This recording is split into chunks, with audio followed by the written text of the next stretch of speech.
अरे अरे, ये क्या हो रहा है? पूरे गांव में शोर है, ढोल बज रहे हैं, लोग इकट्ठा हो रहे हैं। लेकिन कुछ तो गड़बड़ है।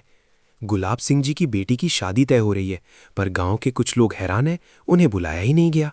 और तभी अचानक वहां पहुंच जाता है सूरज। वही सूरज जो हर मौके पर कुछ ऐसा कर जाता है कि पूरा माहौल बदल जाता है। पर इस बार सूरज के आने के पीछे सिर्फ मजाक नहीं, एक ऐसा राज छिपा है जो सबको चौंका देगा। आखिर सूरज क्यों बार बार यहाँ आ रहा है? क्या सच में वो सिर्फ नाचने के लिए आया है, या फिर इस शादी के पीछे कोई ऐसा सच है जो अभी तक किसी को पता ही नहीं? गांव की सुबह आज कुछ अलग थी। चौपाल के पास रंगीन कपड़े टंगे हुए थे, आंगन में औरतें गीत गा रही थीं और घर के बाहर से ही ढोल की थाप सुनाई दे रही थी।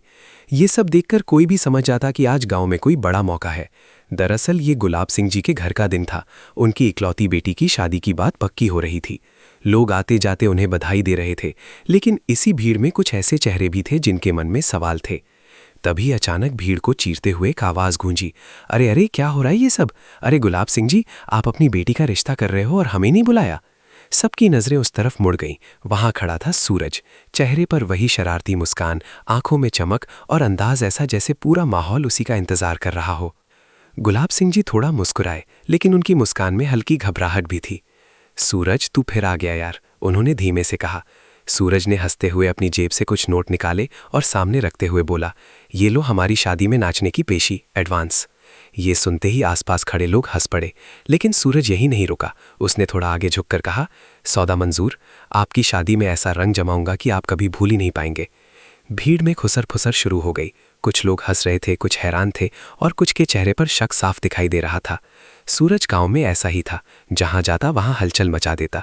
लेकिन आज उसकी बातें सिर्फ मजाक नहीं लग रही थी।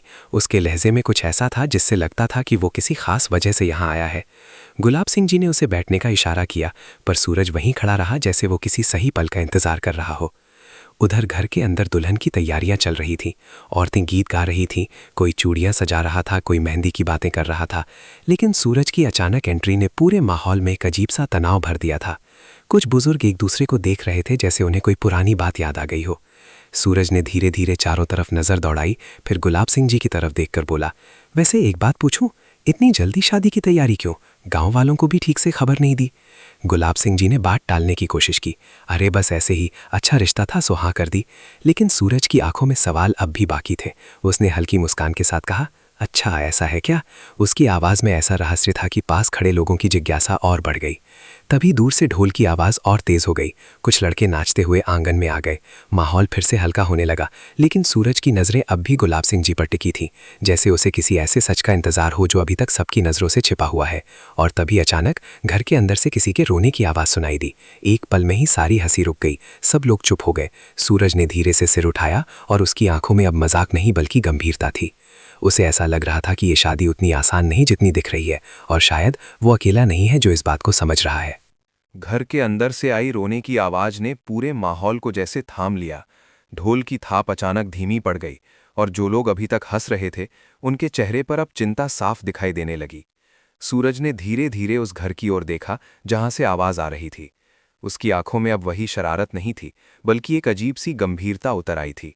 उसने धीमी आवाज में कहा, लगता है अंदर सब ठीक नहीं है। लेकिन किसी ने जवाब नहीं दिया। गुलाब सिंह जी जल्दी से आगे बढ़े और बोले, कुछ नहीं, बस लड़कियां मजाक कर रही होंगी। मगर उनकी आवाज में घबराहट साफ छलक रही थी। सूरज वहीं खड़ा रहा, जैसे वो किसी सच को महसूस कर चुका हो। उसने एक गहरी सांस ली और धीरे धीरे आंगन की तरफ बढ़ने लगा। कुछ लोग उसके पीछे पीछे चल पड़े।